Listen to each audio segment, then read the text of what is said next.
లో మరి మునుగోడు ఎమ్మెల్యే కోమటిరెడ్డి రాజగోపాల్ రెడ్డి వ్యవహారం అయితే రోజు రోజుకు ఒక కొత్త మలుపు తిరుగుతోంది. మరి ఎప్పుడైతే మన తెలంగాణ రాష్ట్రంలో కాంగ్రెస్ ప్రభుత్వం ఏర్పడిందో మరి ఒక సంవత్సర కాలం ఆగిన తర్వాత మరి ఎప్పుడైతే రెండోసారి మొదటిసారి మంత్రివర్గ విస్తరణ జరిగిన సమయంలో మరి కోమటిరెడ్డి రాజగోపాల్ రెడ్డి తనకు మంత్రి పదవి వస్తుందని ఆయన బహిరంగంగానే మరి చాలా సందర్భాల్లో మాట్లాడడం జరిగింది. అదేవిధంగా నల్గొండ జిల్లాలో మరి కాంగ్రెస్ పార్టీకి ఆయన చేసిన సేవలు అంటే ఎన్నికల సమయంలో మరి ఏ విధంగా తాను పనిచేశాడు ఎంపీని గెలిపించడానికి, అదేవిధంగా మరి జిల్లాలో అన్ని నియోజకవర్గాల్లో కాంగ్రెస్ గెలవడానికి తాను ఏ విధంగా దోహదపడ్డాడన్న విషయాన్ని కూడా చాలా సందర్భాలు చెబుతూ మరి పరోక్షంగానే తనకు మంత్రి పదవి ఇవ్వాలి అన్నట్టుగా మాట్లాడాడు అన్న వార్తలు కూడా మరి సోషల్ మీడియాలో అదేవిధంగా ప్రధాన ఛానళ్ళలో కూడా రావడం జరిగింది. దీనిపైన కాంగ్రెస్ సంబంధించిన పలువురు స్పందించడం జరిగింది. రేవంత్ రెడ్డి కూడా కాంగ్రెస్ పార్టీలో ఎమ్మెల్యేగా ఉన్న వాళ్ళు కావచ్చు, ఎవరైనా సరే బాహాటంగా బహిరంగంగా పార్టీ గురించి కానీ పదవుల గురించి కానీ మాట్లాడొద్దని చెప్పేసి ఒకసారి హెచ్చరికలు కూడా జారీ చేయడం జరిగింది. ఆ తర్వాత కూడా మరి కోమటిరెడ్డి రాజగోపాల్ రెడ్డి తన పంతాన్ని మార్చుకోకుండా మరి ఎప్పుడు మరి ప్రభుత్వానికి వ్యతిరేకంగా, అదేవిధంగా రేవంత్ రెడ్డికి వ్యతిరేకంగా అనేక సార్లు మరి ఆయన మాట్లాడడం జరిగింది. ఎగ్జాంపుల్లో కాంగ్రెస్ పార్టీ మరి ఏవైతే హామీలు ఇచ్చిందో ఆ హామీల గురించి కూడా గుర్తు చేస్తూ నియోజకవర్గంలో ప్రజలు అడుగుతున్నారని చెప్పేసి కూడా ఆయన మాట్లాడడం జరిగింది.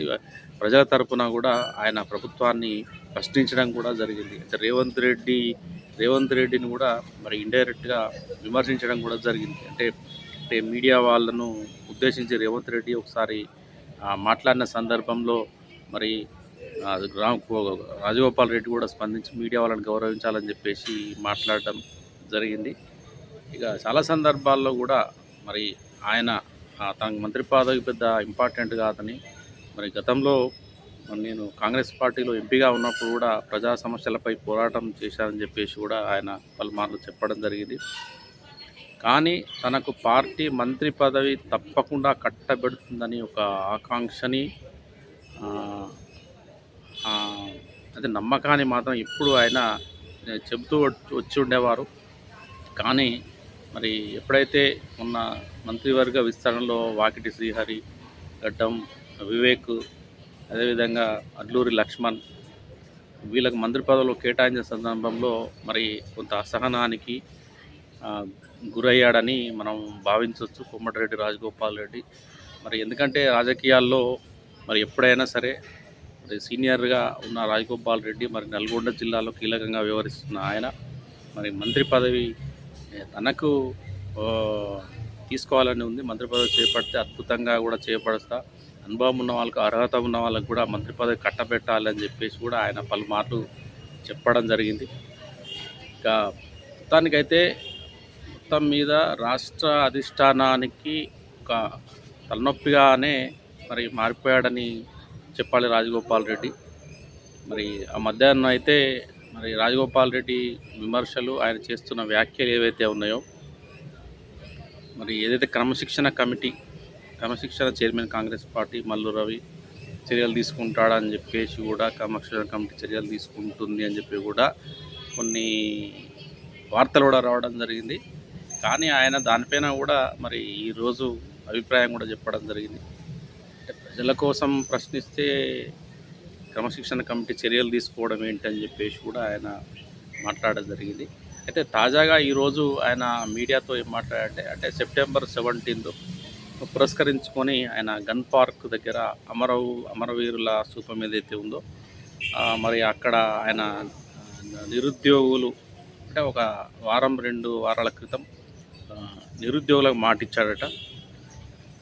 అంటే నిరుద్యోగులకు అండగా ఉంటానని, సపోర్ట్ చేస్తానని, నిరుద్యోగుల సమస్యలను రేవంత్ రెడ్డి దృష్టికి, అదే ప్రభుత్వం దృష్టికి తీసుకెళ్తానని హామీ ఇచ్చాడట. దాన్ని పురస్కరించుకొని ఆ హామీ నిలబెట్టుకోవడానికి అమరవీరుల స్థూపం దగ్గరికి వచ్చి ఆయన మరి అక్కడ సంఘీభావం తెలపడం అనేది జరిగింది. అక్కడ మీడియాతో కూడా మాట్లాడటం జరిగింది. అంటే అక్కడ ఉండే మరి మీడియా పర్సన్ కూడా మరి మీరు నిరుద్యోగులకు అండగా నిలిచినట్ట, లేదంటే ప్రభుత్వానికి వ్యతిరేకంగా మీరు మాట్లాడుతున్నట్ల అట్లా విమర్శలు వస్తున్నాయని చెప్పేసి కూడా అక్కడ ఉండే యాంకర్ మీడియా ప్రతినిధి అడగడం జరిగింది. దానికి ఆయన సమాధానంగా, నేను ప్రజా సమస్యల గురించి ఎప్పుడు పోరాడుతూనే ఉంటా, నిరుద్యోగులకు అండగా ఉంటానని, వాళ్ళ యొక్క సమస్యలను ప్రభుత్వం దృష్టికి నేను తీసుకెళ్తా. సమస్యలు ఎక్కడున్నా కూడా నేను ఇప్పుడు కాదు, గతంలో కూడా తీసుకెళ్ళాను, ఇప్పుడు తీసుకెళ్తూనే ఉంటా.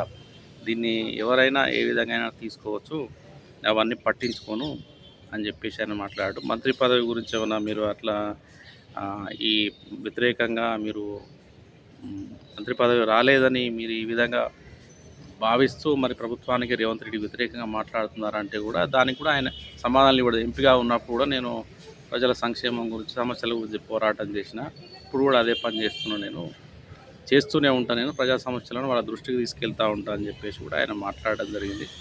అయితే ప్రస్తుతం ఈ అంశం అయితే మరి కాంగ్రెస్ పార్టీలో చర్చనీయాంశంగా మారింది. మరి ఎప్పటి నుండో రాజగోపాల్ రెడ్డి పార్టీని వీడుతాడా అన్న అంశం కూడా చర్చనీయాంశమైంది. ఎందుకంటే ఆయనకు మంత్రి పదవి పైన ఆశ ఉంది, అది రాలేదు కాబట్టి ఆయన కొంత అసహనంతో ఉన్నాడు. అధిష్టానం పైన కావచ్చు, అదేవిధంగా సీఎం రేవంత్ రెడ్డి పైన కూడా కొంత అసహనంతో ఉన్నాడు, పార్టీ పైన కోపంతో ఉన్నాడు. పార్టీ మారే అవకాశం ఉందని చెప్పేసి కూడా మనకు సోషల్ మీడియాలో కావచ్చు, ప్రధాన వార్తా ఛానల్లో కూడా మనకు కొన్ని అనాలిసిస్ వినపడతా ఉన్నాయి. ఎందుకంటే జూబ్లీహిల్స్ ఉప ఎన్నిక ఉంది, తర్వాత 10 మంది ఎమ్మెల్యేల భౌతవ్యం పైన కూడా చర్చలు జరుగుతూ ఉన్నాయి. ఒకవేళ మళ్ళీ ఆ ఎన్నికలు కూడా వచ్చే అవకాశం ఉంది.